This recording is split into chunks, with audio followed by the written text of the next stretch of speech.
तो देखो, क्लास 12 की जो एक्सरसाइज 1.1 है वो है हमारी रिलेशन एंड फंक्शन की। तो रिलेशन एंड फंक्शन की जो एक्सरसाइज है वो हमारी रिलेशंस एंड फंक्शंस की 1.1। तो हम आज इसका बेसिक करेंगे। तो सबसे पहले हमने जो 11वीं क्लास में पढ़ा है वो देखो 11th में सेट्स के बारे में पढ़ा हुआ। क्या होता है सेट्स? यह एक वेल डिफाइंड कलेक्शन होता है।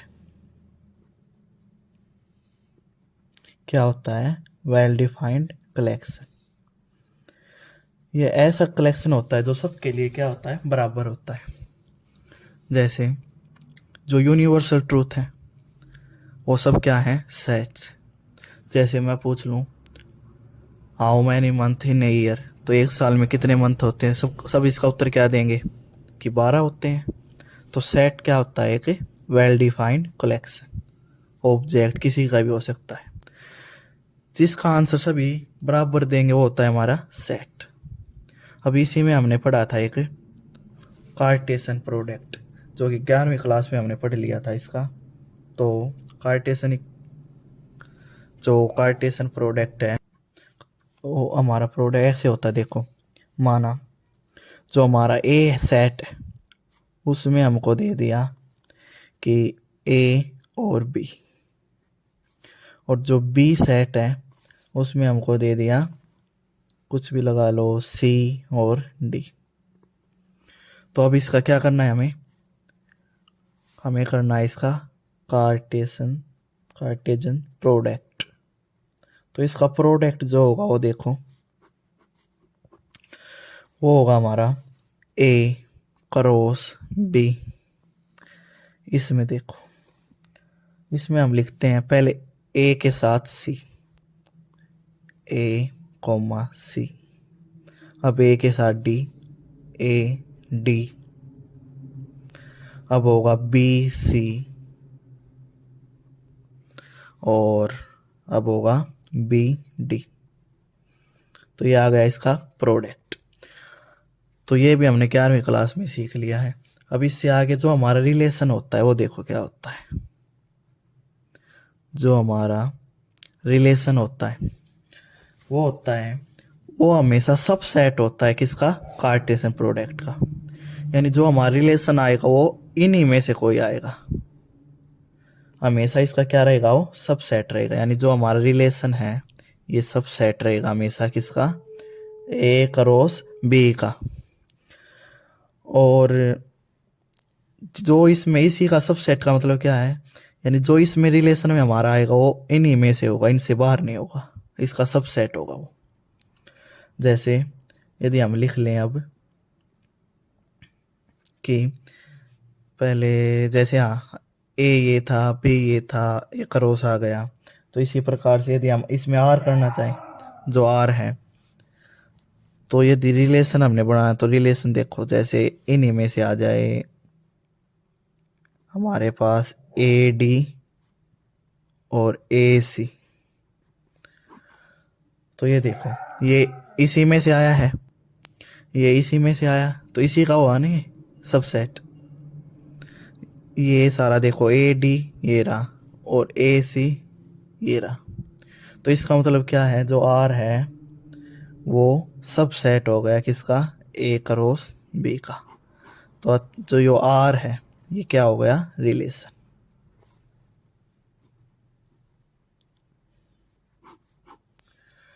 यानी जो हमारा कार्टेशियन प्रोडक्ट होता है उसी का सबसेट क्या होता है? रिलेशन। अब रिलेशन के पार्ट देखो, जो रिलेशन के टाइप होते हैं वो देखो। इसका पहला टाइप जो है वो होता है रिफ्लेक्सिव।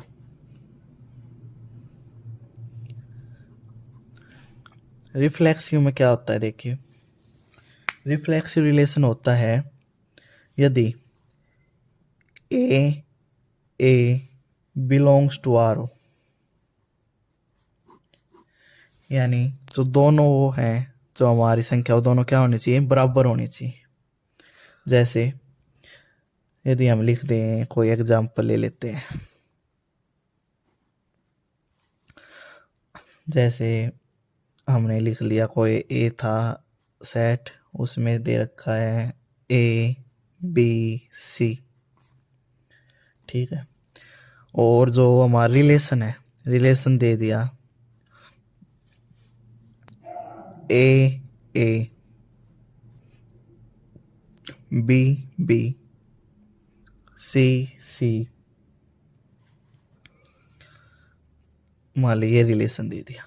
अब देखो क्या कह रखा है, दोनों सेम होने चाहिए।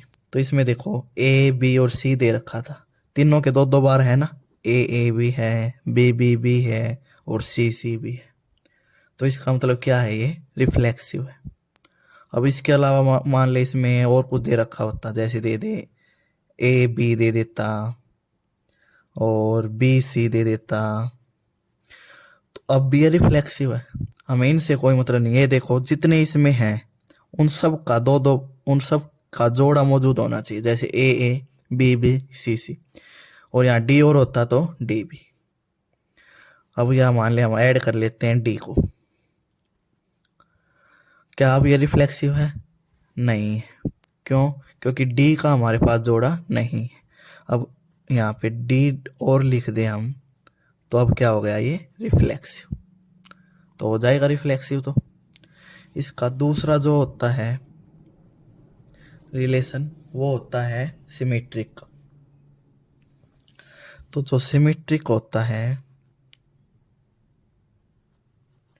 सिमेट्रिक वो होता है, देखो यदि A B belongs to R है, यानी ए और बी आर से बिलोंग करता है, तो क्या होना चाहिए, बी ए भी बिलोंग्स टू आर होना चाहिए। यानी इसी का यदि ये एग्जांपल ले हम, इसी का जैसे ए ले लिया हमने, एग्जांपल ले लेते हैं। ए आ गया हमारा ए बी सी, ठीक है। अब देखो जो रिलेशन है वो आ गया, जैसे A B A B C B A C और सी ए। तो इसमें देखो ए बी है तो उसका उल्टा बी ए भी है, यदि बी सी है तो सी बी भी है, यदि ए सी है तो सी ए भी है। यानी सबके अपने जो ए बी है बी ए बी, यानी उसके उल्टे भी मौजूद है यहाँ पे। तो इसका मतलब ये सिमेट्रिक है। और मैं पूछूं ये रिफ्लेक्सिव है, तो रिफ्लेक्सिव नहीं है,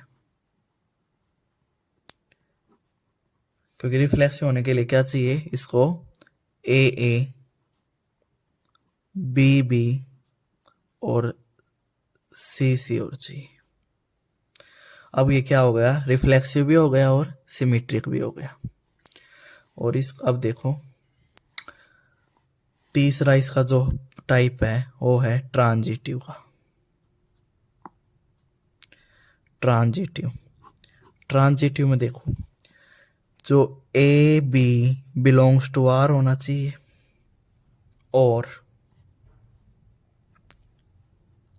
जो बी सी है वो भी बिलोंग्स टू आर होना चाहिए। तो यदि ये दोनों बिलोंग्स टू आर है, तो हमारा जो ए सी है वो बिलोंग्स टू आर होगा, तभी ये क्या होगा, ट्रांजिटिव होगा। यानी ये दो चीज तो होंगी, ये हमें प्रूव करके दिखाना है। यानी A B belongs to R, B C belongs to R और A C belongs to R. ये तीनों आर हैं तो हमारा क्या होगा, वो ट्रांजिटिव। इसमें कई बार ऐसा होगा कि हमें ए बी तो मिल जाएगा पर बी सी नहीं मिलेगा। देखो पहले एग्जांपल कर लेते हैं, जैसे वही ए दे दिया हमें, ए और बी, और रिलेशन दे दिया सी भी ले लो, थोड़ा ठीक रहेगा। ए बी है, बी सी है और ए सी है। इसमें देखो ए बी भी है, फिर बी से जो यहाँ पे खत्म उसी से शुरू, बी सी भी है और ए सी भी है, तीनों चीजें। इसका मतलब क्या है, ये ट्रांजिटिव है। यदि इसमें मान ले हमारे पास होता कुछ ऐसे ए बी और अगला हमें मिले ही नहीं, ऐसे उस ए सी दे दे सीधा, ए सी नहीं, मान ले कुछ अलग ही दे दे कुछ, जैसे एस बी हो गया, आप सी सी दे दे और सी डी दे दे, सी डी तो नहीं दे सकता, सी बी दे दे, इस प्रकार से कुछ भी दे दे। अब हमें देखो ए बी तो मिल गया, पर जहां से खत्म हुआ उससे आगे शुरू तो कोई नहीं हो रहा। ऐसे ही तो था, ए बी है तो यहाँ पे जो खत्म हुआ है अगला उसी से शुरू होना चाहिए।